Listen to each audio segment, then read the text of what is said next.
Good morning. Welcome into Five Clubs here on Golf Channel. You'll be able to listen in an hour on PGA Tour Radio. That is Sirius XM, because we are originating an hour earlier because we are at the Memorial Tournament. What a privilege to be here at Muirfield Village Golf Club in Dublin, Ohio, the place that Jack built. It's hard to believe, 50 years. You go back to 1976, and over the next 2 days, we're going to be joined by a lot of people, including the host himself, Jack Nicklaus, and of course, Barbara Nicklaus as well. This is a special year because Barbara is going to be honored.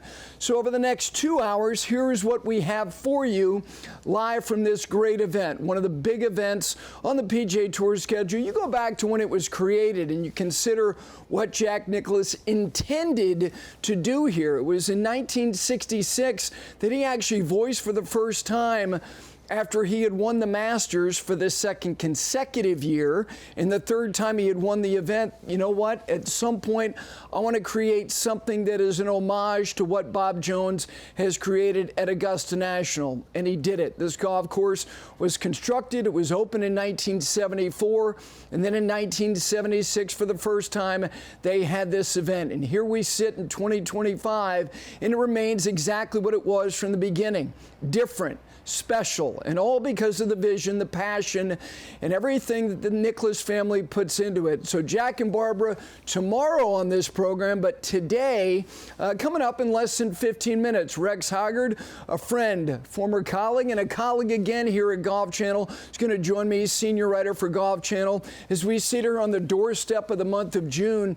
Where are we with respect to this season, the big storylines, and of course the guy who is the defending champion, Scottie Scheffler, coming here again, offering another top 5 finish down there at Colonial, so he will join me. And then the general chairman of this event at the bottom of the hour, Jack Nicklaus II, will be on the program. His thoughts, if you consider that he was 14 years of age the first time this event was held.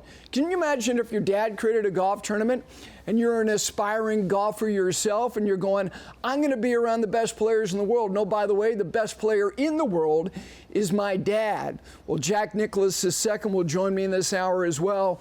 In the next hour, a number of players, including Jordan Spieth, Brandt Snedeker, Eric Cole as well. So we got a big couple of hours. But let me begin with Jack himself, because as I just mentioned, in terms of what he's created here, he's created an event that is really the standard bearer on the PGA Tour, and it's reflective of who he is. And there's probably not a player in this field that's not looked at a one-sheeter of what he has done. And this tournament is really just reflective of what he's always done.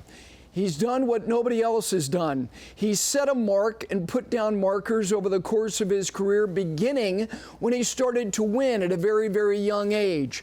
Winning things like the United States Amateur, not once, but twice. And in between winning those 2 U.S. Amateurs, he almost won the U.S. Open in 1960. And consider the bookend victories of his professional career for Jack. In 1962, his first professional win was the U.S. Open. And when you win any U.S. Open, it is profound, it's significant, it is weighty. But where did he do it? He did it in Western Pennsylvania. He did it in Arnold Palmer's backyard when Arnold was truly the king, and he did it in a playoff over Arnold Palmer. And how about his last win as a professional? Where was that? It was at Augusta National in 1986.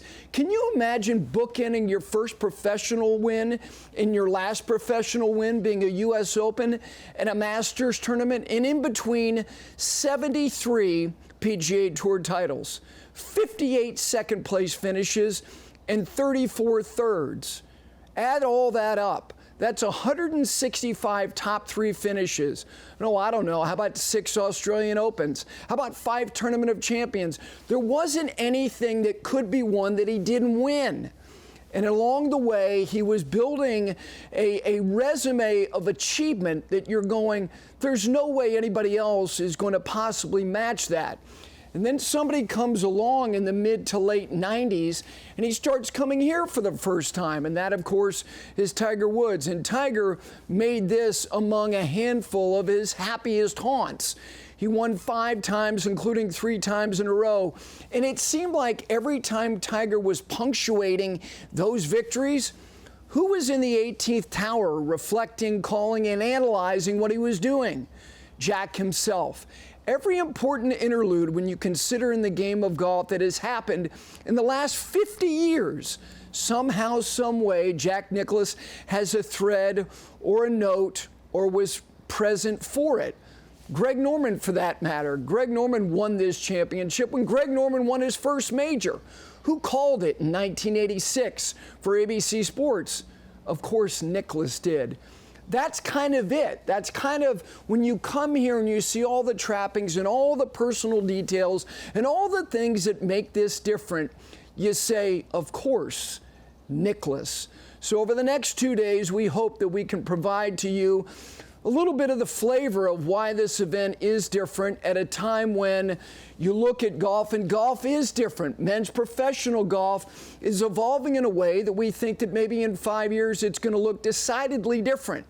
And let's remember as well, when the players broke away from the PGA of America in the late 60s, of course it was Jack and it was Arnold who led the way in whatever the next chapter was going to be for the players' division of what became the PGA Tour. And the PGA Tour is at a critical juncture right now. So his voice, as he turned the age of 85 at the beginning of this year, and you're going, well, what does Jack think? It's always mattered. And what's been most interesting to me is somebody who actually had a Muirfield Village golf bag when I was a teenager, because my father was lucky enough to come here on an annual basis for a corporate event. This place, to me, growing up, wanting to be decent at the game of golf and nerding out on the game, this place was mythical. And so I actually had a Muirfield Village Jones golf bag that I carried with me. And oh, by the way, the first little interlude that I had with Jack, that also included his longtime swing instructor, Jack Grout, was at Waxahachie in South Florida, and I had that Muirfield Village golf bag. So the conversation started for me as a 14-year-old kid with Jack Nicklaus was through that name, this club, and this club which has become synonymous and was from the outset, so much so that when they created this event in 1976, Jack appealed to the PGA Tour and said, you know what, in the event that this thing goes to the playoff or a playoff, I don't want sudden death. I want an aggregate playoff. And they gave it to him, and it was 3 holes, and it still went to sudden death because Roger Maltby and Hale Irwin were tied after those 3 holes. So somehow, some way, even though they started on 15, and the players themselves years later, Roger said, why would you start on 15 if it's only going to be 3 holes? That means we're going to end on 17. It worked out that they would come up the 18th, which is right over there, and they would finish it off, and Maltby would become the first champion. Of course, Nicklaus. And of course, our program is always brought to you by Century Insurance, right by you, and of course, our 3 North Carolina-based companies that allow us to do what we do, including having these great road shows, and that includes Golf Pride, Peter Millar, and Pinehurst, those 3 wonderful companies that support what we do. And what we do here over the next couple of days is talk to the players, talk to the people covering this event, and most importantly, talk to the hosts themselves, Jack and Barbara. That is going to be tomorrow. And one little note about Barbara Nicklaus being the honoree this year, they always seem to have the right touch when it relates to who they honor, and that is the Captain's Club that makes those decisions. When you look at the makeup of those are people who have kind of driven a force in the game of golf themselves, whether it be for the last 3, 4, 5, 6 decades in the game. And so in year 1, when this event was founded, going all the way back to what I said about Jack, who was still in his 20s when he said, you know what, I want to have a tournament because I want to do something that Bob Jones created himself. Bob Jones was the first honoree in 1976. 25 years later, the Captain's Club honored Jack. And here we sit now, 50 years later. And who's the honoree this year? Barbara. The Nicklaus family, always doing things in the game of golf. And most importantly, this event, which has an enormous impact on not only Northeast Ohio and this area in this state, but also beyond this state, because the Nicklaus Children's Hospital and their healthcare foundation and all the millions of dollars they've put back into various communities to provide healthcare to kids of all ages is the most important thing and has always been the driving force of this event. So to come back here, myself, to come back to this event and to get to see Barbara and Jack and the entire Nicklaus family is special. It's a treat. And so we begin with you on this Tuesday, and when we continue, Rex Hoggard, senior writer of Golf Channel, and yes, El Presidente of the Golf Writers Association of America, his thoughts not only on this event, covering it on an annual basis, but where we are and where we're going as it relates to the changes that are happening with respect to the PGA Tour and the business now of what is a for-profit arm of the PGA Tour. It is a Tuesday. It is 5 Clubs here on Golf Channel. And at the top of the next hour, if you're leaving your home and your mobile, of course, that's Channel 92 on Sirius XM's PGA Tour Radio. We're back with you from Muirfield Village and the Memorial Tournament right after this.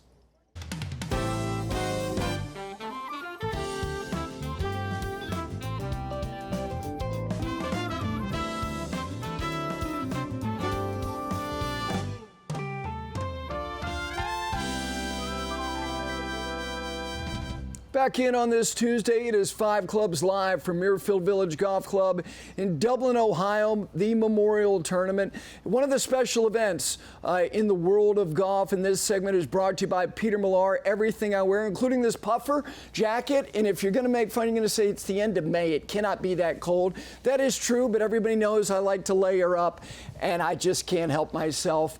So it is Peter Millar refining performance, luxury, and style for the better part of 2 decades. The guy joining me now has shorts on, but he's a Marine, and I never was and never will be that, of course, senior writer of Golf Channel.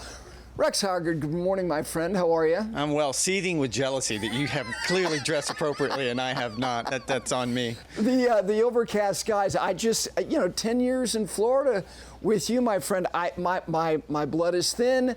I can't function. I'll never forget. Coincidentally, of course, Nicklaus was there. We were doing something at Doral, and this was like 2014, 2015, or for whatever reason. It was in the 50s, but if it's 50 degrees in South Florida, oof, please agree with me that it feels like it's colder than that. It could be in the 30s because it's damp, because it's always going to be humid down there. Absolutely, it's so bad. And also keep in mind, I was at Colonial yesterday, and that was 101 degrees index, so it's a bit of extremes.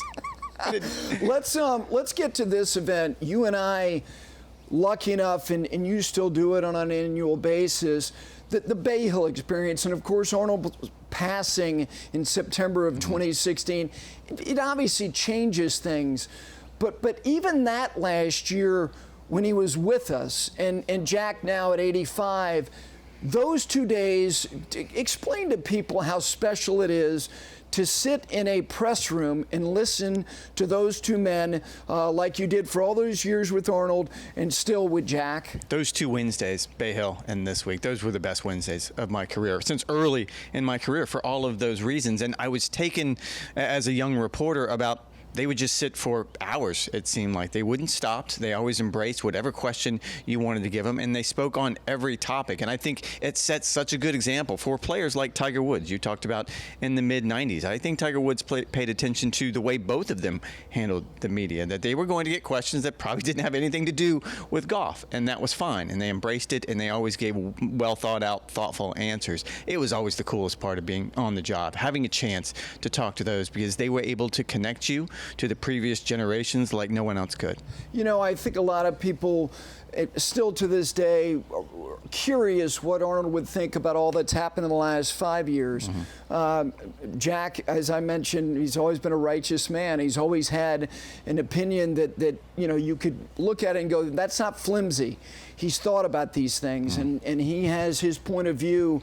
As we sit here today and all that has changed, do you think that he's going to get a lot on LIV, or do you think that right now there is, I don't want to call it dormancy, but that thing is settled and we're kind of like, I don't know, tell us when something significant is going to change, or do you think that he's still going to get a fair amount on that this week? I'm sure he will. I'll go back to last week. And Scottie Scheffler, I'm always amazed that he doesn't seem to say much, but when he does, it seems like it's really worth paying attention to. Like, he's not very outspoken, doesn't seem to have hot takes, doesn't come in with wild opinions. But last week at Colonial, when he was specifically asked about bringing the game back together, he turned it on its head, I felt like, where it was like, why are you asking me? I stayed here. Ask the people who left. Ask the other tour how they're going to bring things back together. Because we can all agree, and I think you and I can sit here and have a long conversation about the game would be better if all of the top players were together more often. I think that should be the goal. I'm not sure how you get there, but I did love the idea that Scottie addressed it that way in the simplest of terms. And my guess is Jack would have will have a very similar take. He got asked about it at Augusta. He hits the ceremonial first tee shot, goes and does the press conference. That's a little different because he's got Gary by his side, and Gary's going to say a lot more, Gary Player. But in this particular case, I'm sure he will. And to your point, he always has a well thought out answer. The Scottie Scheffler thing, I go back the last 2 weeks. I had Brendan Porath on the show yesterday, and I asked him the question, in today's age, not just golfers, but just athletes in general, can greatness with respect to performance override people's necessity to get the sizzle reels and the social posts and all those things? And he said emphatically, great performance will always be interesting. I actually think that Scottie Scheffler, to what you said about his comments at Colonial, it's not that he's finding his voice. I think he's picking his spots. I thought he was particularly interesting in reflection after winning the PGA Championship. Do you think that him speaking, when he chooses to speak about things that matter to him, maybe make his words weightier because he's not doing it on a regular basis? I think picking his spots is the best way to say it. That's a really good way of saying it. I'll go back to the Masters. Scottie was the Golf Writers Association Player of the Year, and we honored him on Wednesday night at our annual dinner, and I was backstage waiting to bring him out on stage, and we were just talking casually about everything that was going on in golf, and he turned the conversation on me, and it was, let me ask you something, and it was about slow play, and all of these things that the PGA Tour is doing, how much time are we going to save? And the answer was 10, 15 minutes, and he goes, exactly. Is it worth doing all of these things and maybe changing some things that aren't part of the history of the game, distance measuring devices along those lines? Is it worth doing that if we're only going to save 10 or 15 minutes? To that point, he will pick his spots. He has opinions. It's not as though he wants to hide from them. And I have discovered that if you ask him a question, he will give you an honest answer. It's just getting to that answer. The things that I think that Jack may also be asked about, the absence of Rory McIlroy, and it's not so much, you know, the specific fact that he's not here. He's been very loyal to this event. He always has been. He did Houston a favor by choosing to go there and run up to Augusta National. He honored the defense of the title that he and Shane Lowry garnered at the Zurich. So those are two markets that, you know, he lifts up. But this is now an additional Signature Series event that he's not at. And when this series was created, there was an obligation initially for the top players to have to be there. They got one out, and now they can arbitrarily choose when to play and when not to play. Do you think that kind of what is exactly this Signature Series and how much of an obligation the top players are going to have going forward starting in 2026? Is that something you expect Jack to be asked? Oh, of course. And I think in this particular case, and Ryan Labner and myself talked about on the podcast on Sunday night, the idea that in a lot of ways the tour is a victim of its own success. They have created all of these great events packed into a very condensed window. I love the idea that Rory has talked very openly about the importance of winning a national championship, specifically the Canadian Open. That clearly was the turning point in this conversation. He can't play that many weeks in a row. The Scottish Open is important to him. That is the history of the game. However, the PGA Tour has now created these signature events. Something had to give. That it was this one is interesting to me, because you and I both know how close Rory is to Jack. That relationship goes many, many years back. And I'm sure that Rory and Jack had a conversation long before Rory ever decided to do this. And I'm sure that Jack's response was, you do whatever you feel is best to get you ready to play the U.S. Open. I'm sure that's just the way he would tackle it. But in the big picture, this is a bit of the Tour's own making, and for all the good reasons, because they have created all of these big events. And then, to your point, I was at the Zurich Classic. Having Rory back there right after winning the Masters was huge to that market. You have no idea. I've covered that event numerous times, and I've never seen the crowds like we got that week. However, something has to give. The tour itself and where it's going as it relates to SHG, I know there was a report over the weekend Eamon Lynch wrote about the fact that investment, none of that investment has been reinvested. There has not been any money spent in that department. Do you get the sense, based on your own reporting and conversations, that we're close to finding out something significant as far as direction and prerogatives on their part? I think we are, and I think you touched on it earlier in your opening with the idea that the professional tour, whatever that looks like going forward, it's going to look vastly different, I know, than what we have right now. Whether if that's less events, whether it's smaller fields, whether if that's bringing the top players back together again, whatever the case may be, that $1.5 billion investment is part of that. That's how you drive it forward. I did read Eamon's column, and it was fascinating to me, because it was very much along the lines of what we just talked about with Scottie Scheffler. The PGA Tour did not create this situation, so it shouldn't entirely be up to the PGA Tour and Commissioner Jay Monahan to fix it, and I know they are trying to. But as far as what that looks like going forward, I can imagine a scenario where, and I've had this conversation with many, many players in the past, if I handed you a blank piece of paper and told you to come up with the best possible PGA Tour schedule, it would probably look different than what we have right now. That's what the PGA Tour is doing right now, and I think it's an experiment that will, in the long run, only help professional golf. The CEO pursuit, the hiring of somebody who is going to have a significant role, whether they're going to be the point person as it relates to SSG and the Tour Policy Board and all that. Do you get the sense that that's close, that announcement is coming?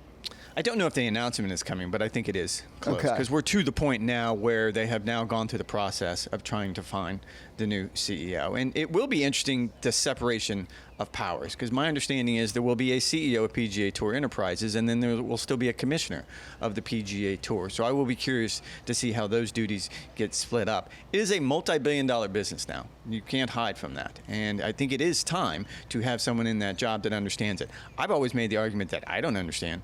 I don't belong in that room. Most players don't belong in that room. That's a whole different level, and I think that's who they're angling for.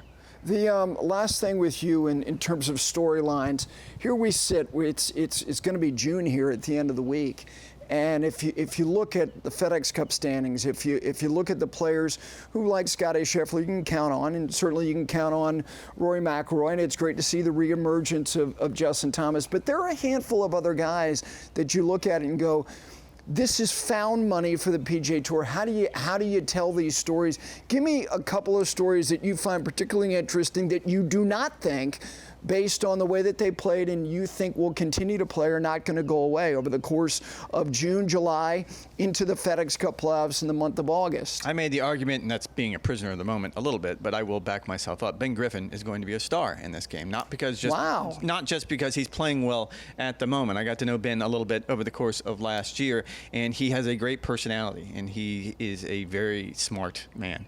When you have a conversation with him, you realize we talk about these weighty conversations. He would be the one you would want sitting in this chair, because he does have opinions and he has thought this through. Now, if you add to what he has done playing, he wins at the Zurich Classic with a partner by his side, but still gets that breakthrough victory. Who also is having a special year. Andrew Novak is also a very impressive player as well. I don't know that you can discount, and I talked to Ben about this Sunday night after he won at Kelowna. You can't discount finishing tied for 8th at the PGA Championship the week before. I don't know that there is a better motivational boost for a player of that caliber. And going into last week, he actually sat down with his caddy and had a long conversation about, this is where I want to go. They had never had that conversation before, and it's probably is apropos, it's not mutually exclusive that they did not win. I mean, that they did win last week, because I think there was a change of mentality. And when you have the conversation, he's fifth in the FedEx Cup points now. He has had that breakout season. What's the next step? He would be one I'd watch. Okay, from brisket to a Buckeye milkshake, your metabolic rate belies your age. How you stay as slender as you do. But when you go in there, is there one that is your favorite? I had this long conversation with Ricky Fowler on Sunday at Colonial, because he was walking out with a milkshake, and I go, the Buckeye, and he just shakes his head and goes, can't do it. Like, even Ricky, he and I, we can't do it, but they are delicious, man. It's good to see you. Thank you for coming by. Of course. Okay, Rex Hoggard, senior writer at golfchannel.com, of course, El Presidente of the Golf Writers Association of America. When we continue, Jack Nicklaus II, his role as the general chairman of this event.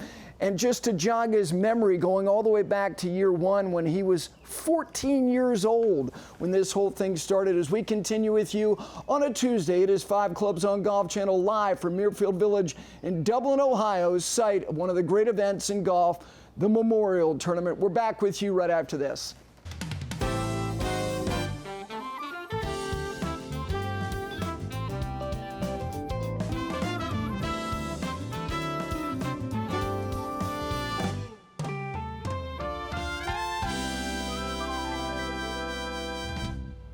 Welcome back into 5 Clubs here on Golf Channel. Top of the hour. You can listen as well on PGA Tour Radio. That is channel 92 on Sirius XM. In this segment, brought to you by Golf Pride. Players at all levels trust Golf Pride more than any grip in the world. I'm very pleased now to be joined by the general chairman of this great tournament. It's Jack II, Jack III. Jack Nicklaus II, your son, Jack Nicklaus III. Good to see you both. Good morning. Good morning, Gary. Oh, it's good to have you here. I will get to you in 1 second here. You were 14 years old the first year of this event. Do you have any recollection of that week at all? Oh, I was probably in the mud somewhere getting in trouble. I was 14 years old, and I think that's where Roger Maltby bounded his golf ball at 17 off of one of the gallery stakes. That was the third hole in the aggregate playoff. Back onto the green and won our event, our inaugural event. But you were an aspiring golfer. You were obviously a good junior golfer. You were headed off a couple years later to the University of North Carolina to become a very, very good college player. Were you excited about being around all these great players? Obviously, your dad was the best player in the world still at that time. But do you remember excitement just seeing guys like Hale Irwin and Andy Bean and all these other great players? Dad was always just Dad. Yes. That's how we knew him. Mom kept us grounded. We never thought we were anything different than any other family. I actually saw guys like Hale Irwin and Tom Watson and Johnny Miller, a lot of my dad's peers, and I thought they were kind of big shots. And my dad he just played golf. He was Dad. So I was actually probably more intimidated by guys like we just mentioned than my father. Yeah. How about you, as somebody who, you've got a father who has been the general chairman of this event. You're now immersing yourself in this tournament yourself. Was your granddad always your granddad? Do you remember how old you were when you became aware of who he was and what he's done? I actually know exactly when I figured that out.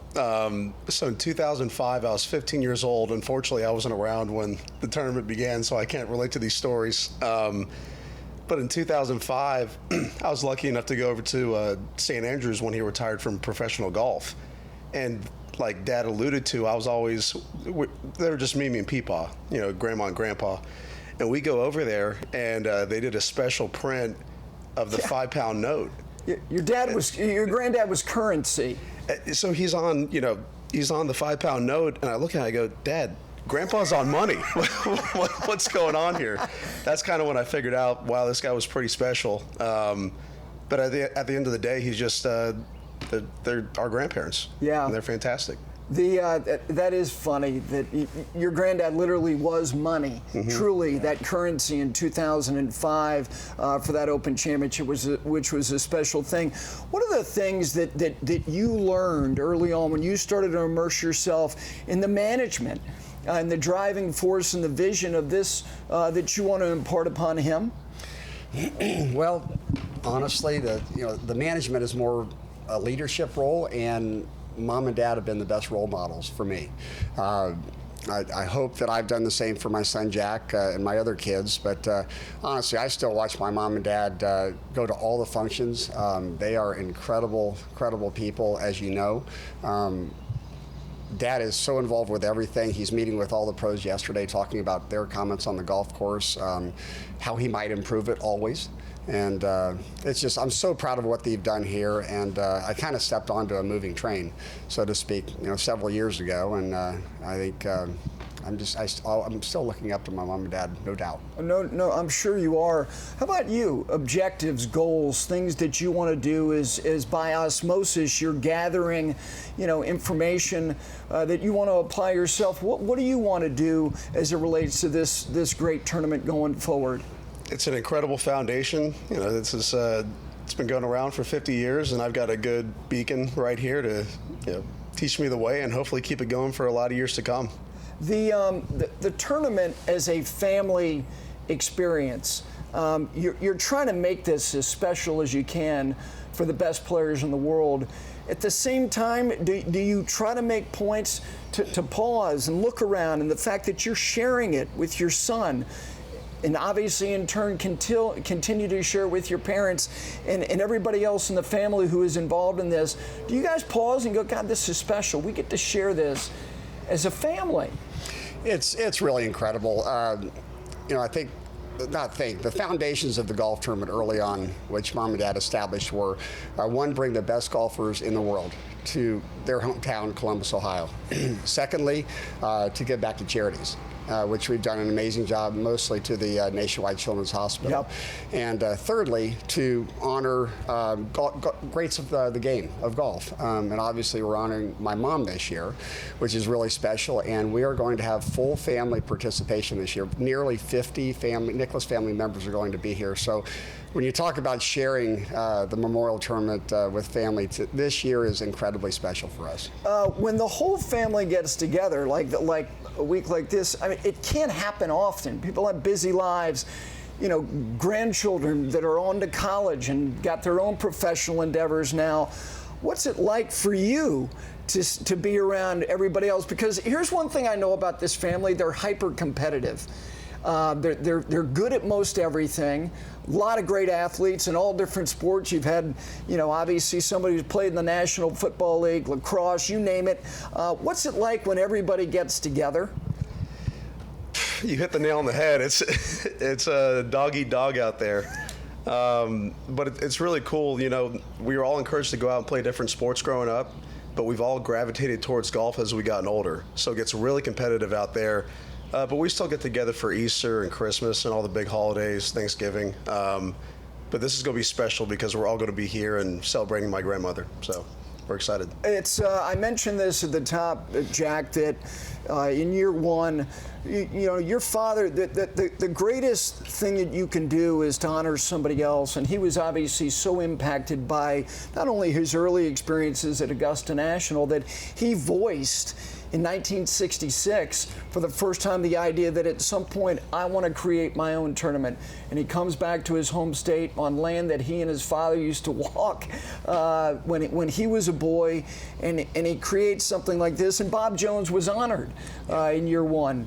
And then it's your dad 25 years later. And then 25 years later, it's your mom. There's no way that everybody can have such good timing and such good vision, but it's worked out. How powerful is that to think about that? It was Jones in year one, your dad in year 25, and now your mom. It's you couldn't script it any better. No, you couldn't. You mentioned those years, 1966, where kind of the dream of Muirfield Village started. Absolutely. What you forget, that my mom and dad are 26 years old at the time. I mean, I can't even imagine having that kind of vision at that age. And then the course was opened in '74, so they're 34 years old when they opened Muirfield Village and had the dream of the memorial tournament. So you look at it in that perspective, it's pretty amazing. 26 years of age, but it gets back to something you said when you sat down, that he was always just dad. Yep. For you, not only do you learn lessons from your parents, you obviously continue to learn lessons from your grandparents. I think maybe the greatest lesson that your dad has ever taught anybody who wants to pursue, whether it's golf or anything else, is that if you are balanced, you can be good at all those things. Because when he was not playing golf, he was immersed in all your sports, and he would figure out a way to be at a baseball game or a softball game for Nan, or volleyball, or whatever it may be. When you would see your grandfather in the stands at your events, was that inspiring when you were 14, 15, 16 years of age? Intimidating, if not inspiring, but oh, absolutely. And win, lose or draw, he was always there and saying great job. And if he happened to be watching my brothers or sisters, my grandma was always there. So there's always a presence up there, including yourself and my mom. So just really lucky to have the family around. Always. The Nicklaus name, Jack. Other sports, you don't have that name. The name may be on the back of the jersey. The name on the bag. Was the name on the bag for you ever a burden, or was it always a privilege? I understand it today more of a privilege. As a kid, most teenagers can't see past the end of their own nose, and I always felt like I was kind of playing against an insurmountable threshold. I mean, like, I remember playing golf. And I'm out there banging my head against the wall, barely making cuts, if I'm making cuts at all.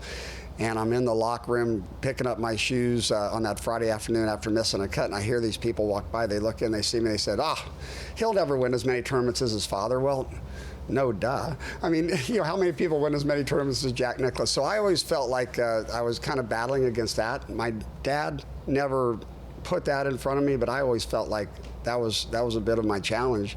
And tournaments that you wouldn't even have heard of. Most people know the professional golf tournaments he's won, but you've played, the amateur tournaments, and his trophy or his name's on most of those trophies. I'm looking, I'm like, oh my gosh, he won here, he won there. There's nothing in the game that can be accomplished at the highest level that he did not win. Yeah. It's extraordinary. The breadth of achievement is something that, again, you can argue about one thing or the other, whether it's an Eisenhower Trophy or multiple U.S. amateurs or an NCAA individual title. Again, pick up every significant trophy at every level.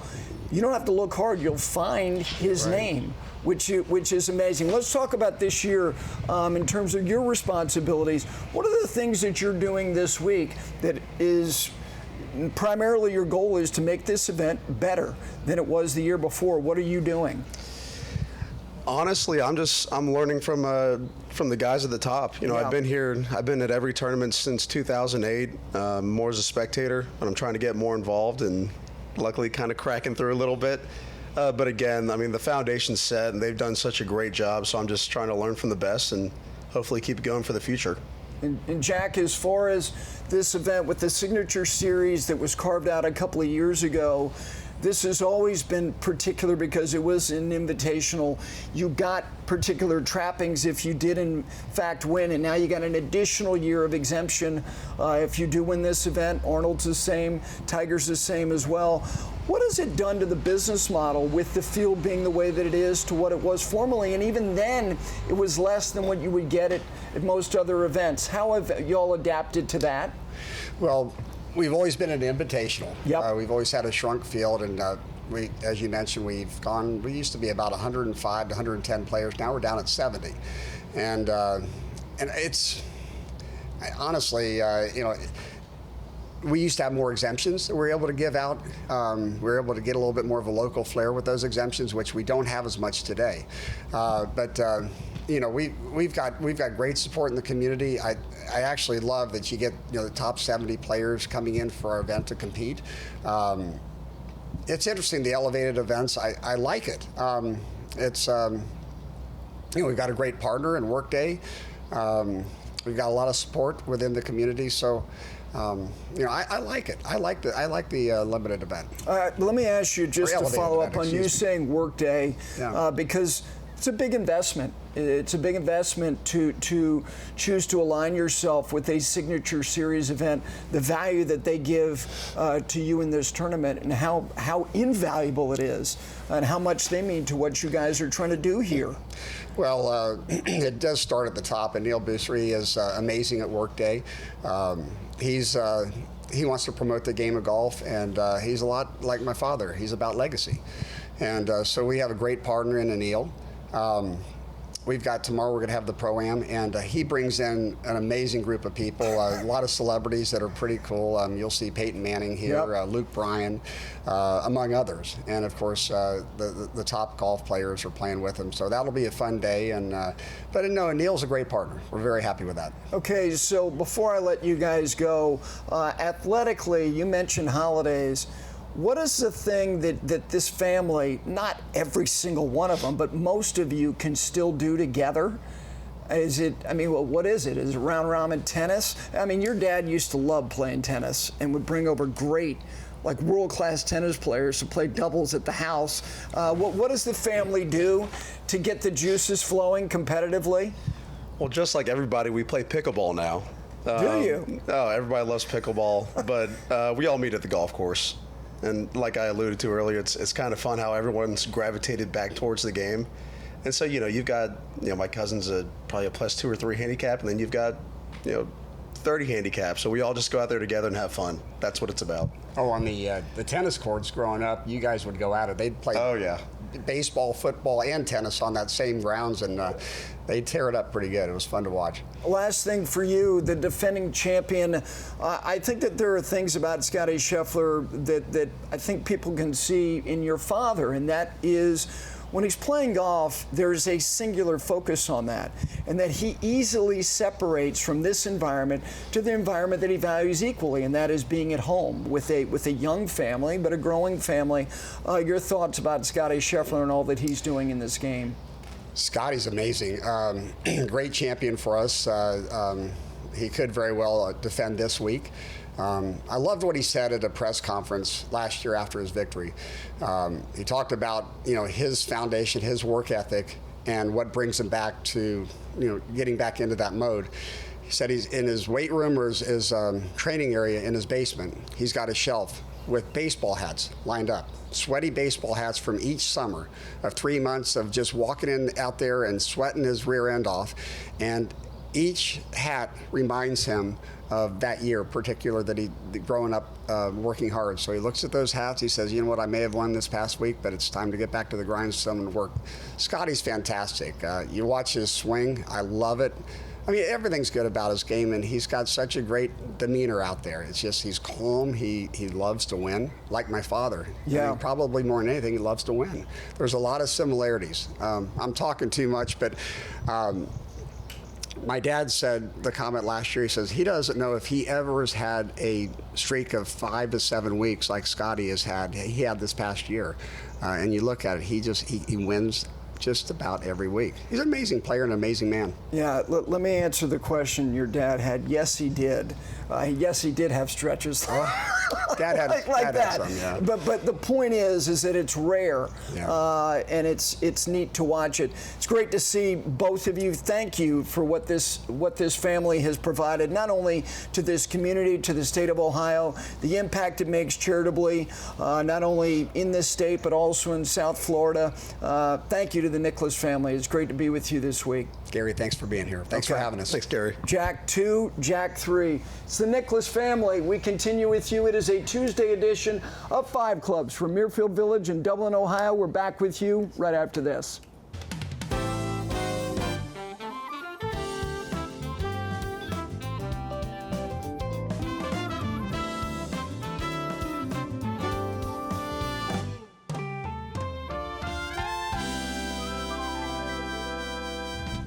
Back in on 5 Clubs here, live from the Memorial Tournament. You can see the great trophy that, if you consider all the great champions starting in 1976, Roger Maltby, the story of him winning, his outfit, of course, was legendary as well. You can look through the years. The host himself won it in the second year, Jack Nicklaus, 1977. And you do it again. It was one of his last wins of his career in 1984. And as I mentioned, tomorrow, Jack and Barbara together will be joining me. A special day for them on Wednesday because the Captain's Club, one of the special things that happens here every year is the annual honoree, and it will be Barbara this year. They also honor somebody who contributes to the game when it comes to writing and covering the game, the journalism world. Last year, it was Doug Ferguson of the Associated Press. So that is coming tomorrow. This segment right here brought to you by Pinehurst. Of course, it's always a good time to arrange to make a trip to go to Pinehurst. The new cottages at number 8, the clubhouse, a new restaurant at Pinehurst number 10, construction at Pinehurst number 11 going to begin in the fall as well. And of course, there's a connection to the Nicklaus family in Pinehurst. Jack II, who was just here, won the North-South. So did his dad, of course, and one of the last great episodes of the show's Wonderful World of Golf was actually Jack and Arnold playing Pinehurst number 2, and they had Jack Whitaker and Bob Rosberg who were part of that broadcast. So there is another thread between the Nicklaus family, one of the great places in the game of golf, and that, of course, Pinehurst. We appreciate their great support. Coming up in the next hour, we are looking forward to being joined by several players in this field, including Jordan Spieth. First time I met Jordan and had an extended conversation, I actually spent the day with him, was 11 years ago this week. Brandt Snedeker is going to join us, the United States President's Cup captain. We had Brandt on the program the day that he was announced as the guy who's going to lead that United States President's Cup team at Medina in Chicago next year, so he's going to join us. We also expect to be joined as well by Eric Cole. Think about Eric Cole's path and think about where Eric Cole was in the game of golf just 3 years ago and where he is now as somebody who won the Rookie of the Year, his first full season on the PGA Tour. And one other thing that I do want to mention is that tonight and later today on Golf Channel, the men's NCAAs, the team title will start to materialize because match play, and we had an individual title determined last night. Jack Nicklaus won an NCAA individual title. See, there's not much that I can mention in the game that Jack didn't do beforehand, but that, of course, a reminder that the 8 teams that made it to match play, that journeyed to a championship that will be determined tomorrow night right here on Golf Channel will be later on today. And I have one other nugget related to that individual title and the pursuit of it as it relates to a membership on the PGA Tour. I'll get to that before we are done here on this Tuesday. But like I said, Jordan Spieth, Brandt Snedeker, Eric Cole, hour 2 of 5 clubs from Dublin, Ohio is coming up.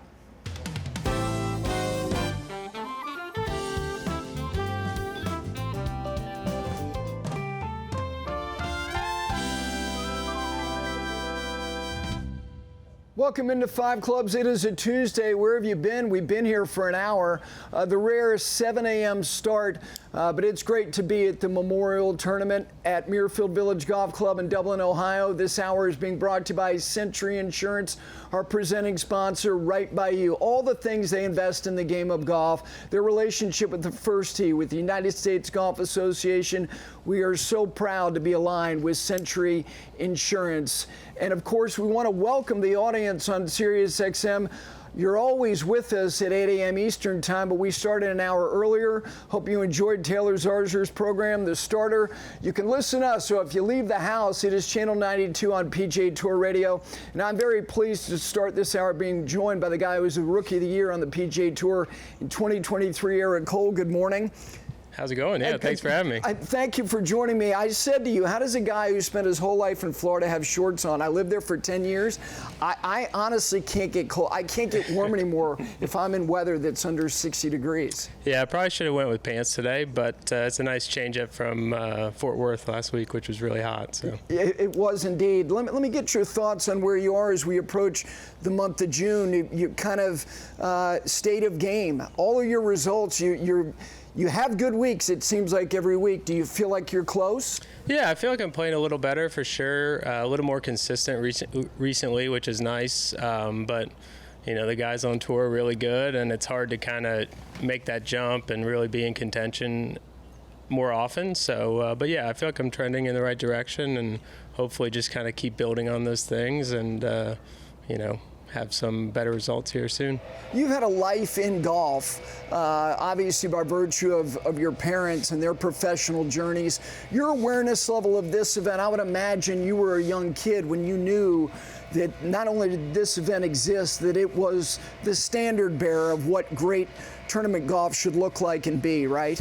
Yeah, for sure. I definitely remember watching it on TV. It just kind of got a little bit of an elevated atmosphere around it. The course is very demanding.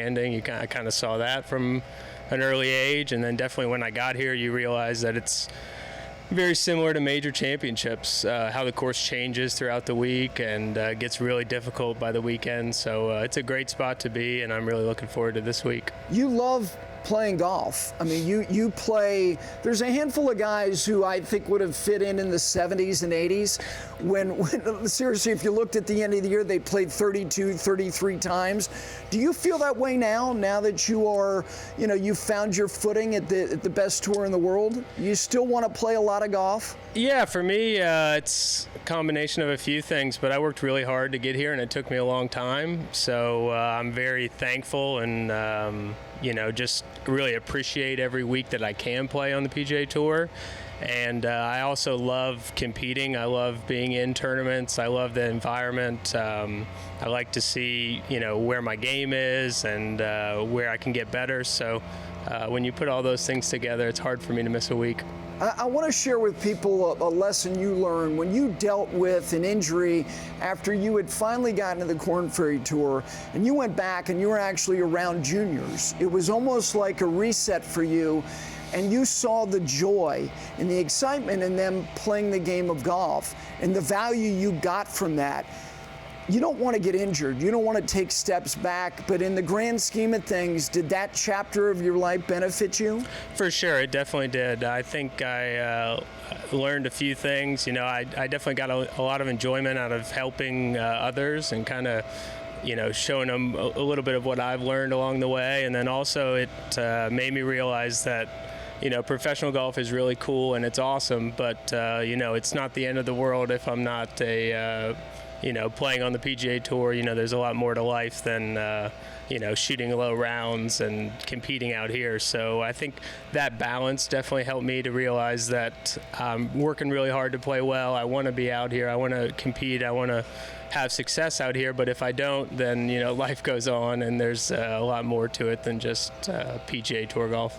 The transition from, I always thought it was fun to see the enormity of a PGA championship wherever it was, and then the intimacy of Colonial with where it sits on the calendar. And now you come north, you come agronomically to a very different feeling, a very different setup. Give me a few thoughts about this golf course. Yeah, I love it here. I think, like I said, it's got a lot of similarities to major championships. It plays, it feels not easy, but it feels very playable. Today, Wednesday, Thursday, and then most of the time by Friday it gets a lot firmer and plays a lot different. And I think when you look at the people who've won here and had a chance to win, it kind of brings out who's playing the best, who the top players are, and I think that's all you can ask for in a golf course. Before I let you go, when you look at your season, how much attention, it's my job to look at like stats and where you stand as it relates to the FedEx Cup and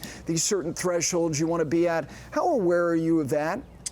Yeah, I think it's not really on my mind, but you kind of look where you fall or gain every week, and I think it's a good barometer to see which way you're trending. Are you trending the right way or the wrong way? And then kind of assess your game and see what you need to work on. So I pay a little bit of attention to it, but try not to think about it when I'm out there playing. But maybe when I'm practicing and stuff, it kind of highlights what you need to work on and kind of gives you that motivation to play a little better.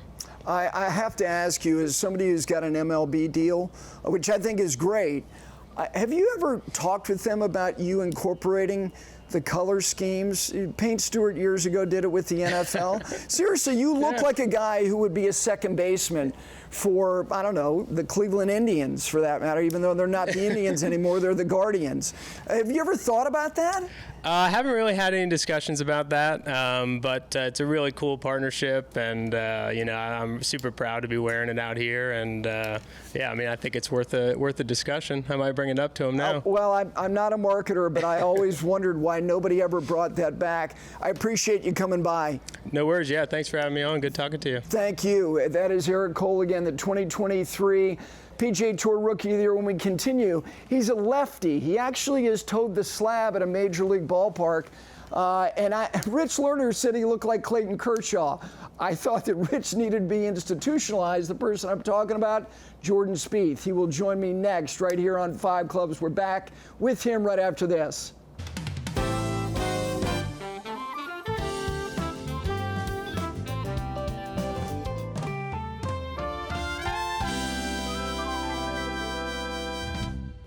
Welcome back in. It is 5 Clubs. Great to be at Muirfield Village Golf Club in Dublin, Ohio for one of the great tournaments in championship golf. And this segment is brought to you by Golf Pride. Players at every level trust Golf Pride more than any grip company around the world. Joining me now, 13-time winner, a 3-time major winner. I met him on this property in person for the first time 14 years ago. It was 11 years ago this week. It was 2014. Jordan Spieth, good to see you. Thank you, Gary. You and Michael, I remember walking over. We were going to do this thing. This was about a month removed from you finishing second at the Masters to Bubba in your first start at the Masters. And you guys were in the short game area hitting flop shots, and you were waiting for your grouping to be announced, who you're going to be paired with. And you and Michael had wagered who was going to be. Do you guys still do that? Yeah. You do? We forget more weeks than we remember now until it's like Tuesday midday and we're like, oh, should we do it really quick? So I need to go do it actually pretty soon here. But yeah, we would normally have it, if you get like $100 if you guess one guy, you get like 300 if you guess the whole pairing. We go back and forth on who picks first. And we used to do, you get 2 picks and your third is a wild card, like somebody that would be, unexpected. And we kind of find a way to just chirp each other 24/7. Well, yeah, but Jordan, the thing about that was reflective of something that I've always felt about you is that digging in on whether it was the next shot, the next round, the next event, that there was that was competition. Yeah. And so that was another element for you guys to get your juices flowing. And now life is different with 2 children and traveling with your family, and you have to compartmentalize your work because you want to be balanced. How is competition different now that you have things that when you leave here bring you joy and stimulation that you didn't have back then? I don't think competition feels much different. I would say, if you're going to be a well-rounded individual who has hobbies, who has work, who has family, who has, a number of different categories. Right now I've kind of shifted them all into 2 buckets. It's like I put all my attention into being a dad and trying to be the best golfer I can be. And then, I don't really have any hobbies anymore for the time being, which will come later on, and I'll make up for lost time and other things. But off the course right now, you mentioned my family travels with me most every week, and so I get home and I flip the switch, and the idea is doing the best job you can at flipping the switch, because not every day is going to be great out here, and you just can't carry it home like you used to be able to kind of go home, be in like a hotel room and just kind of decompress. Your kids, they don't, in the best way. It doesn't matter if you've done well or done poorly. They have no idea when they're this young, and nor should they care anyways, because it doesn't really matter. So it's time management has been kind of the biggest adjustment for me over the last couple of years, trying to make the most of what I have in the time on the course, because I do want to get back and see them, in the afternoons, or spend a morning with them and then come out in the afternoon. So I feel like I've done a pretty good job of it. It's nice to be at places I've been for 13 years or 12 years where I know the golf courses. I don't feel like I have to play 36 holes before the tournament starts, but I still want to get out and do as much prep as I can to feel like I can win week to week, and I want to be, make a charge back to, top 10, top 5, even number 1 in the world, and I have the runway to do so. I'm young enough to do so. I'm now healthy enough to feel like I can. It's just, and in this stage in my life, it's certainly very much still possible. I mean, my wife's unbelievable in kind of taking care of our family and taking the show on the road and allowing me to do what I love out here, and then setting things up to be as solid as they can be at home. Jordan, I feel like the wrist thing, and I don't want to ask you so much about the wrist thing as much as I want to ask you about what you've learned about yourself when, I'm not saying you face your athletic mortality, but that has got to be challenging to some degree psychologically to have something that persists, that ultimately you're in a position where you have to get it addressed. What have you learned about yourself in the last 2 years? Well, I'm not a very patient person, and I had to have patience. You never have been? No, never have been. And as you've seen, I've been kind of in a rush to accomplish anything or to do, like, it's always been trying to be the first to do something. So I had to be very patient. I couldn't cheat the rehab. If it felt good, it didn't matter if it wasn't time to press anything. So it was, and it was tough because I struggled last year. I didn't have a very good year. And then I had to take all that time off when that was the prime amount of, prime few months to be able to make changes and make big improvements. Other guys were getting better in the off season, and I was just sitting there and then, falling further and further behind. So I think that was the hardest part for me, is I always want to feel like I'm getting better when someone else isn't.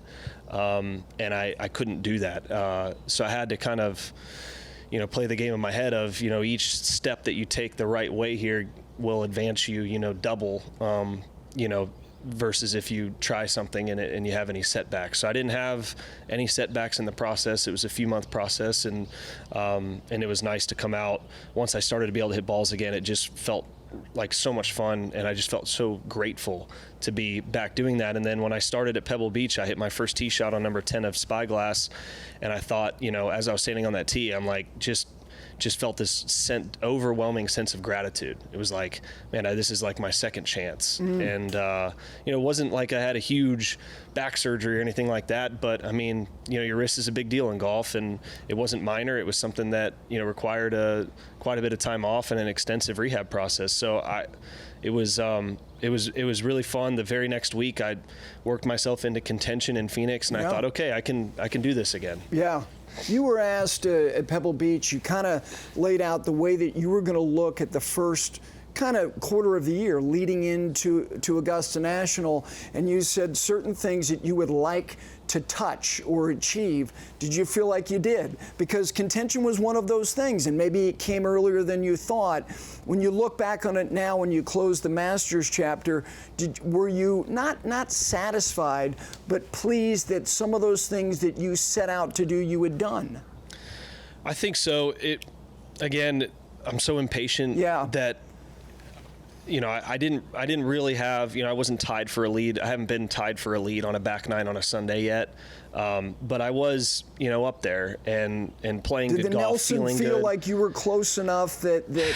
Well, that one I was still 15 shots back the whole time, right, because Scottie was going nuts. But that was a solid Sunday. There's been certain rounds that have been great. For me, it's like I'm doing everything pretty good, and I need to improve to, a shot around, just a quarter of a shot in each category to get me that shot around that gets me a real chance right now. But yes, I think, my big goal that I mentioned back then was to try to make the Ryder Cup team. I am very much on the outside looking in, but we've got 2 elevated events and 2 majors coming up in the next 5 weeks. So it's a tremendous opportunity right now to try to shave those, kind of feel like that shot or two that I'm losing per round that are just not getting this easy up and down, or just random stuff that I'm used to, just it being easy when I'm playing really well. I just don't even really think about it. So it's just posting scores, getting more comfortable, into contention, really getting off to better starts. I mean, a lot of my stuff has been even some decent weeks. I'm kind of coming from behind to finish 13th, and that's kind of the golf that I've been playing over the last 6-8 weeks, which 25th to 13th, whatever it may be. But if you're out in front, it's a different feeling, and obviously more opportunity. And but I'm knocking on the door. It feels good. I know it's going to be a long process. I'm trying to approach it as a nice kind of 10, 15-year outlook, and this is year one. I'm not even a year post-op. So, it's. I think I've done really well with what I was hoping I'd do. But if I'm not able to do better here on out, then I'd be a little disappointed. But I have these opportunities coming up where it can turn it into a great year. Let me ask you, because you made the choice to invest time in the business of this tour, the Signature Series, as we look ahead to 26 and beyond, do you think there's a way with respect to the cadence of these events and when they are? We know that this will always be a Signature Series event. Is there a way to give a little bit more time gap? I feel like they're condensed, that they seem to come so rapidly. How do you look at the schedule, and how do you look at the way that maybe it could be marinated in a little bit different way? Well, I'm not involved in that anymore, and kind of fortunately. And there's the right people are in the room to determine that now, and the landscape of the tour and everything outside the PGA Tour, I think has yet to be determined right now. I think so. I think there will be contingency plans on what that can look like for the PGA Tour, what's best for the PGA Tour, and if that means you spread them out, if that means you come. I mean, some guys really like the fact that they're close to majors. Yeah. I think most guys don't like that they're when the ones are the week after majors. They leading in is great. I think better for guys, but it's I'm not sure. What's the right number? What's the right amount of events? You're getting enough data now with kind of 2.5 years of it to try to figure out maybe what the best path forward is. But I've been playing a lot. I mean, I played a lot last year. I've played a lot this year. I'll add events if I need to move up in the FedEx Cup. I feel great. This is my 5th week in a row, which I've maybe done once before. And you feel good. I was telling my wife I have way more energy than I thought I'd have. Which, what do you think that's a byproduct of? I think some of that's better time management. Yeah. And then I think a lot of just adding in more recovery methods. I mean, I'm getting in the cold plunge every single day. I'm making sure I'm taking that time to see a physio after every single day. And then, just training when I need to train, backing off a little when I need to back off. Just a little bit of maybe experience in when I know that I've overdone it and making sure I'm not doing that. So, diet, stuff like that. I mean, it's just I know this is coming up. I need to do my best, treat myself the best way that I can, and it's great because this is not an easy walk. This is a hard golf course physically and mentally, and in a 5th week in a row, it's nice to feel this way because if you came in a little dragging, it's not going to be nice to you here. Right. The changes from when you started doing this full time in 2013, and you had no status, and somehow, some way, you get some sponsor exemptions, but you win by the middle of the summer. And now this is your life. A lot has changed. When you look at the makeup of the player, has the makeup of the player physically, preparation, optimization, and all of that, how much has changed, and what is the thing that you like most about what has changed out here? I think from what I hear, Tiger obviously ushered a massive change. But even in the 12 years I've been out here, I went from seeing, and I was the first 2-3 years on tour, I went into the workout trailers, periodically. Periodically. I mean, and I was also 19, 2021, so I don't think I really, I didn't need it as much as maybe now. But, I mean, you can't get a spot. They had to make the trailer double the size. They had to add in equipment. It's crazy. I mean, if you're not training and recovering, I mean, we have recovery tents now loaded with infrared saunas, and I mean, it's what guys are athletes. They're athletes are playing golf because of Tiger. Our era, when my age, which there's a number of guys from my class, he was obviously the inspiration to us, and that had an effect. But now you got even more so with some of these younger guys, and they've started doing this stuff like in college. I would just warm up in the locker room, stretch for a few minutes, and go out and play. I mean, these guys have been doing these kind of routines since junior golf now. It's just the way the game's shifted, and it's the way to stay competitive. I mean, you have to, for the most part, there's guys who get away with it, but I mean, hitting it far is a big deal now, and then learning how to control it from there. It seems like that's what junior golfers are doing. I wasn't that way. You don't obviously have to do it that way, but you're going to need to make up for it in other categories. So I think the coolest change about it is you're having athletes that might have played other sports choose golf, which is really the goal for the growth of the game and for the sport to get better and more competitive and therefore more appealing to an audience. And then that cycle just keeps on going, right? So a lot of people are playing golf. You want to make what's happening out here in the professional, on the PGA Tour, you want to make that product better. And it seems to be that way. It's some weeks I'm like, man, I feel like that would have been 9th place like 10 years ago, and I just finished 20th. I'm like, I didn't feel like I played that bad. I mean, it's just getting deeper and better and younger, and I think that's the benefit of a lot of this kind of training and just more athleticism on tour.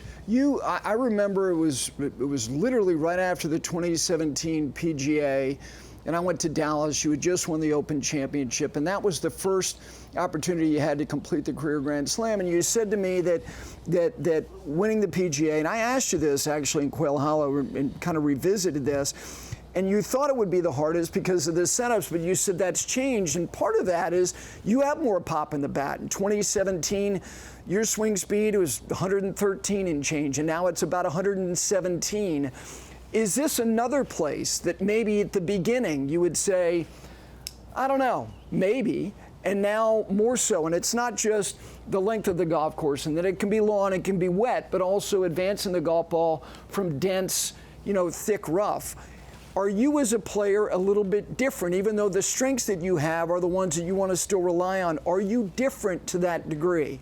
Yeah, definitely. I mean, I'm 9 miles an hour in ball speed from the driver, different from when I was number 1 in the world. So it's, having said that, I would say like 6 or 7 of that is advances in technology.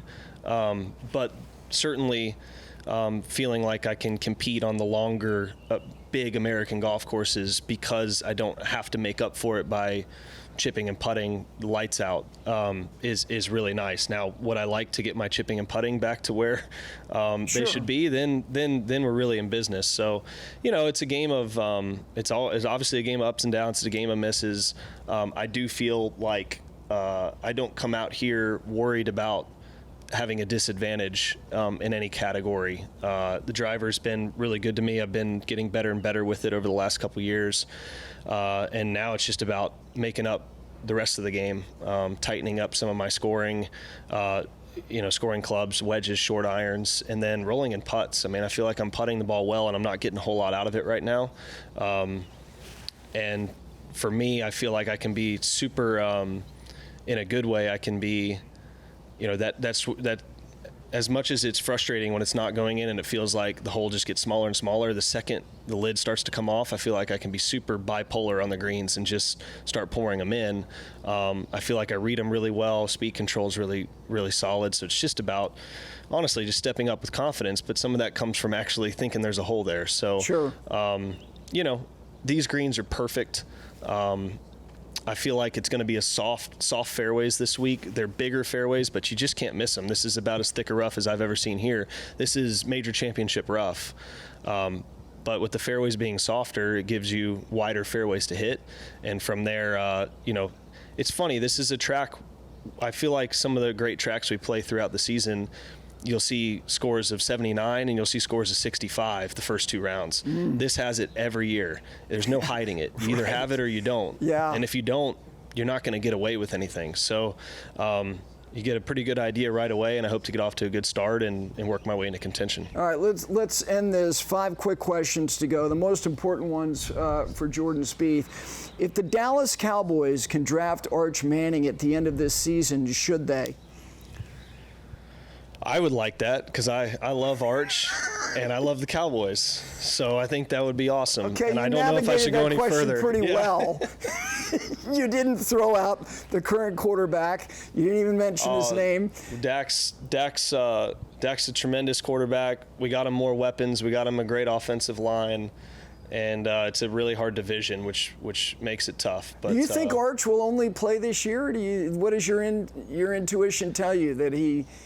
I mean, he's now, well with compensated. NIL nowadays and his situation, I mean, I think it might depend on how the Longhorns end up doing. I think, yeah. You know, I think if they were to go win it all, then he probably leaves. And if it's disappointing or feels like he's got more to offer them, then he'd come back. I mean, he's like you said, he's in a unique position, isn't he? So No doubt. Yeah, it's an exciting time for the Longhorn football, and we're on the same cycle of the Cowboys football, and I'm ready to break that cycle. Yeah, well, as a Giant fan, believe me, it's a bad cycle that we're in. A show that Sammy watches that you actually like. Paw Patrol. It's a great show. Really? Oh yeah. It's good Okay. stuff. Who is the most competitive person you've ever played golf with? I think I know the answer. I know you told me the story Tom Brady? of his behavior that one time you played at a very special place that he completely acted like a. No, he was fine. He just acted very competitive. You thought his behavior was fine, just of course. hyper-competitive. Yeah, he's just very, very competitive. He just didn't want to lose even that day when it meant nothing in a sport that he didn't play very often back then. It's true. All right. An athlete that you feel like you've seen in person at their apex, who is somebody you've seen perform athletically that you went, okay, that's as good as it is? Novak Djokovic. Wow. Where did you see him? At Wimbledon? Okay. That's pretty special. Yeah. I mean, it's not just the physical, it's the mental side of that with tennis too, right? I mean, he's a beast. He's unbelievable. It really was special to watch. It was like I walked away from that. I mean, my dad took me to see Michael Jordan when I was really young, and I don't really remember. He was on the Wizards, so it was a little bit different. That wasn't Michael Jordan. It was Michael's uncle. Yeah. For the Wizards. Well, he'd already played Major League Baseball. He also, by the way, played 82 games that year for the Wizards. Well, I mean, so I would say that not counting, I think watching Djokovic live. That's pretty good. Yeah. That's very good. Last thing, a golf course you've never played that you're curious about at some point being able to play? Tara Iti. It's probably my bucket lister, number one bucket list. Yeah, down, and they're building more now. I think Coeur Crenshaw have already finished another one down there in New Zealand. That would be. I know there's Rory some went there at the end of last year, and he said it was mind-blowing. Yeah, I mean, I love sandbelt style golf, link style golf, and you kind of got the perfect combination there on New Zealand. There's a decent amount of Texans I know that have gone there. They've got a bit of a presence there, so. Talked about going down back to Australia in the next couple of years, maybe playing, and then working that trip over. So maybe that's my number one bucket list in the world right now. Your Australian Open win, I don't think people point to that enough for being the impetus for what happened the following year. Is that fair? Yeah, I won at the end of 2014, and I had come close, and I didn't win on the PGA Tour in 2014, and quite a few seconds in big events, and I learned patience. I played with Adam Scott. I needed to. Rory was playing that week down there after winning two majors right before that event. And I played a great final round where I was super patient, and then I won in Tiger's event the next week. And I think those those two were like, okay, these have some of the best players in the world, and I can do this. I just need to not try to do it. You have the game, just let it happen. And that led to a big year the next year for sure. It's good to see you. Thanks for coming over. All right, that is Jordan Spieth, 13-time winner, 3-time major champion. We continue with the captain of the President's Cup. Brandt Snedeker will join us next right here on 5 Clubs. We're back right after this.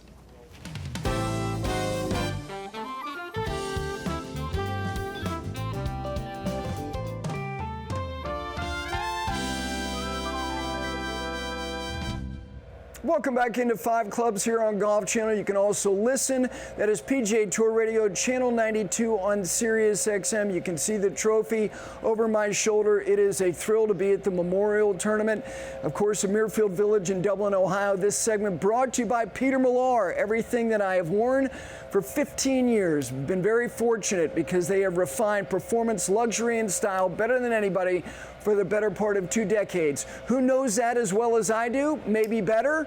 Brandt Snedeker, because he is a Peter Millar man, and he always has been. It's good to see you, my friend. It's good to be seen. Thanks for having me.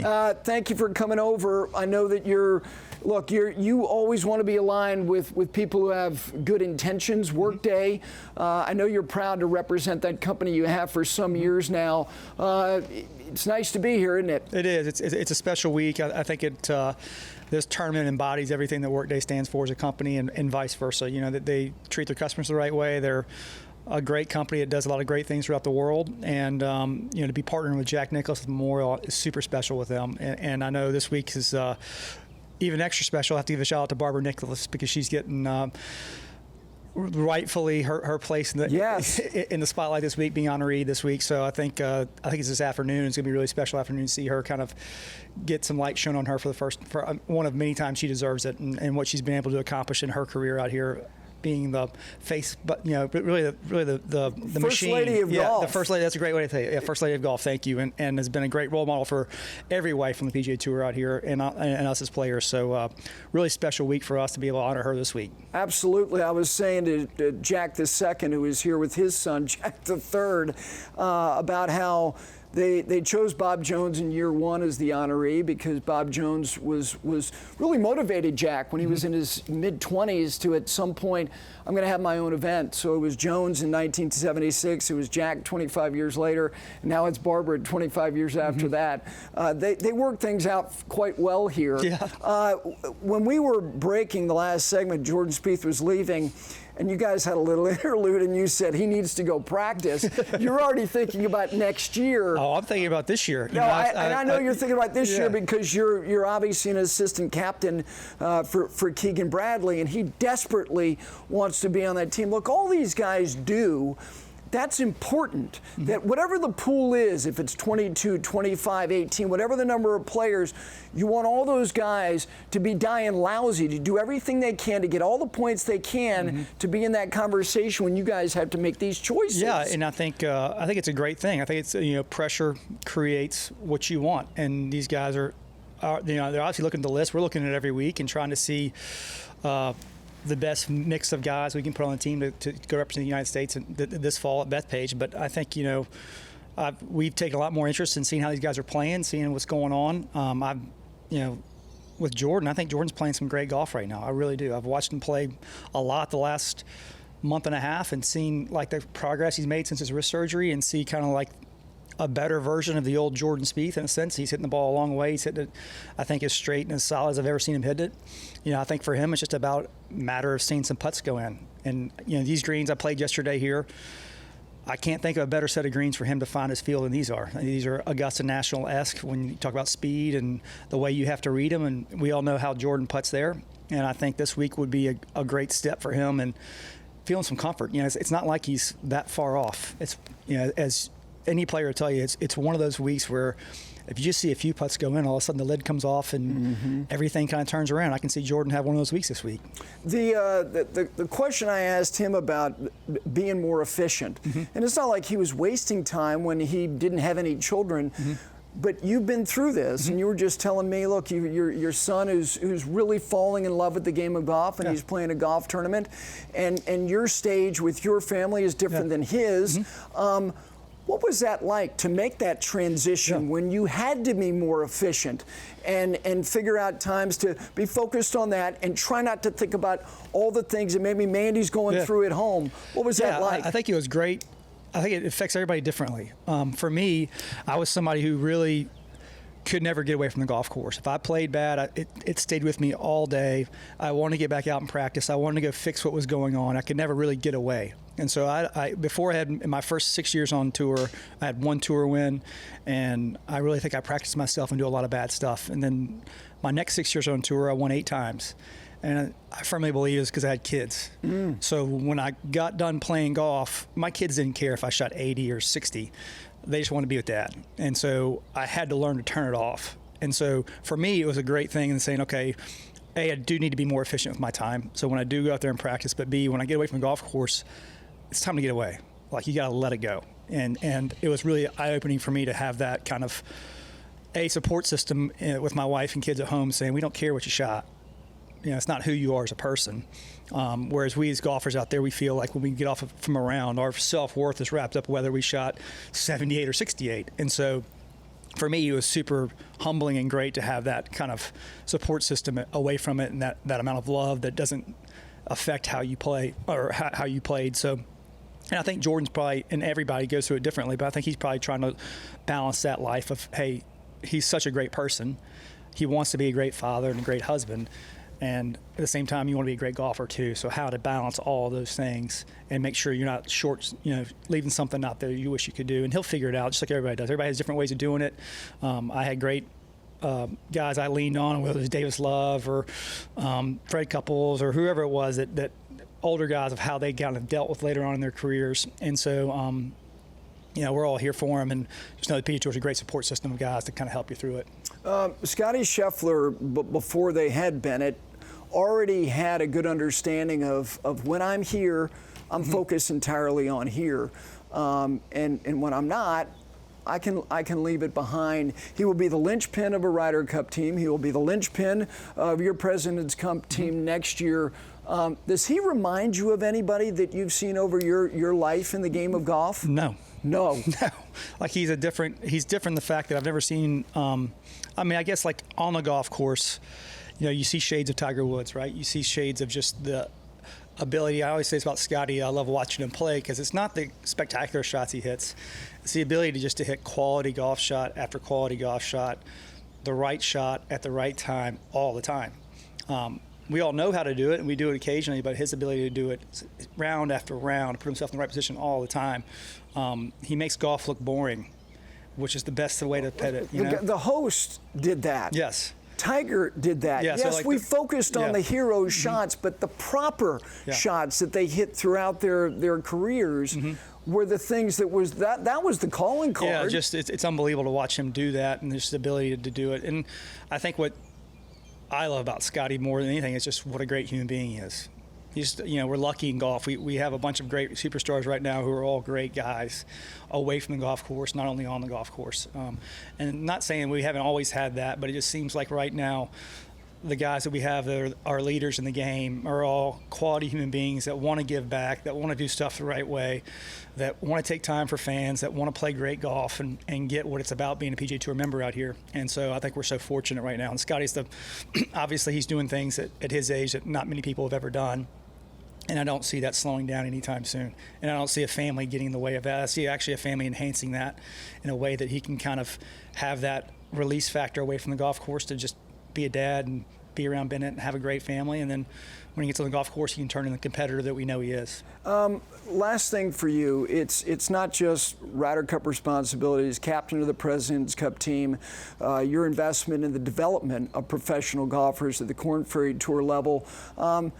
When in your life did you start thinking about things that would be the next chapter? Not that the chapter of playing was going to be closed altogether. Yeah. When did you start thinking I had a real big chest surgery about 4 years ago. Yeah. So I was off tour for a year. So I really had time, I call it like a midlife sabbatical. I had a sabbatical, a year away from the game where I really didn't touch a club. And so at that point you kind of start looking at, okay, A, I didn't know if I was going to be able to come back and play, but B, like, what is this next stage of my life want to be like?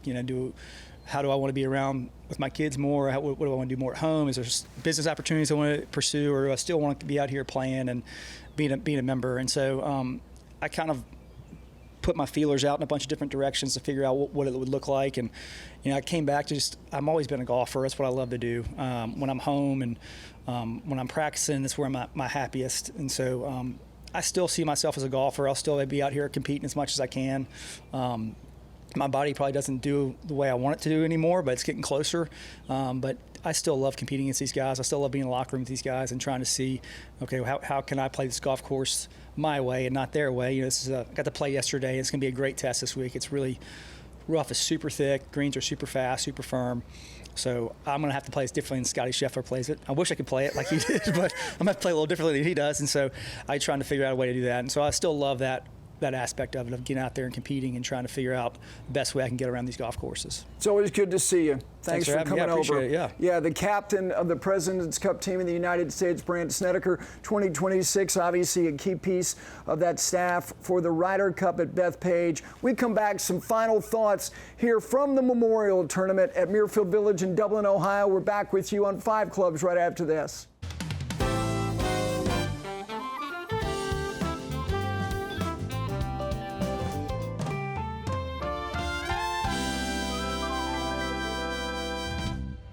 Welcome back into 5 Clubs here on Golf Channel. Also, it is Channel 92 on Sirius XM's PGA Tour Radio. We are back tomorrow, our regular customary time. We will be 8 to 10 a.m. Eastern time. We hope you can join us because the hosts, Jack and Barbara Nicklaus, are going to be with us. Aaron Rye is going to be with us as well. Some members of the Captain's Club, who are some of the key figures really in the game of golf. If you look back at the makeup of the people that Jack and Barbara lean on when it comes to this event on an annual basis. And it's not just who they're going to honor every year as the honoree. And as we've mentioned throughout the program, today it will be Barbara. That's going to be a very emotional, special day. Jack, like all of us, get a little bit more sentimental in our advancing age. And I know it's going to be a special day for the Nicklaus family, for Barbara to get what she so rightly deserved. They could have honored her any year, but here we are in 2025, 50 years later, with her being the honoree, with Jack being 25, and of course Bob Jones when it all started. I did want to mention before we're done, I mentioned earlier the fact that the NCAA men's match play portion to determine a national championship will begin today, later today on Golf Channel. You can watch that into the evening hours, obviously with the West Coast site, and then the national championship will be tomorrow in match play. But an individual title was determined yesterday. But inside of that, if you make it inside the top 10 on the individual side, you get a point as it relates to PGA Tour U. Now, Jackson Koiven, who is a sophomore at Auburn University, had 19 points. And so you already have Luke Clanton, who has got himself a PGA Tour card that he is going to start to exercise those privileges starting next week when he makes his professional debut at the RBC Canadian Open. Similarly, Gordon Sargent, who I believe is celebrating a birthday today. Gordon is 22 years of age. He too, because of all that he accomplished at the collegiate level, not to mention the modest opportunities he got in professional events, he took advantage of those. He too, because of PGA Tour, the accelerated program, is going to begin his professional career as well. Well, Jackson Koiven needed a top 10 finish in the individual portion of the NCAAs. He finished in a tie for 4th. He got the point he needed. One wrinkle to that, he was going to get that point anyway next week simply by being a part of the Arnold Palmer Cup team. And one note on that Palmer Cup, we will be there live next Wednesday doing the show from Congaree Golf Club, just northwest of Ridgeland, South Carolina, a special place for a special event. So congratulations to Jackson Koiven. And don't you worry, Auburn fans, as he made it clear last night, he's not going anywhere. He's going to sit on that card. Can you imagine having a PGA Tour card in your back pocket and you're going to play another year of college golf as he expects to do? Congratulations to him. We want to thank Rex Hoggard, who joined us, Jack the second and third, the general chairman, and his son, who's now a part of this tournament, Eric Cole, Jordan Spieth, and Brandt Snedeker, for all joining me here on this Tuesday at Muirfield Village. A big day tomorrow. Have a wonderful Tuesday. We will see you tomorrow with Jack and Barbara from Muirfield Village.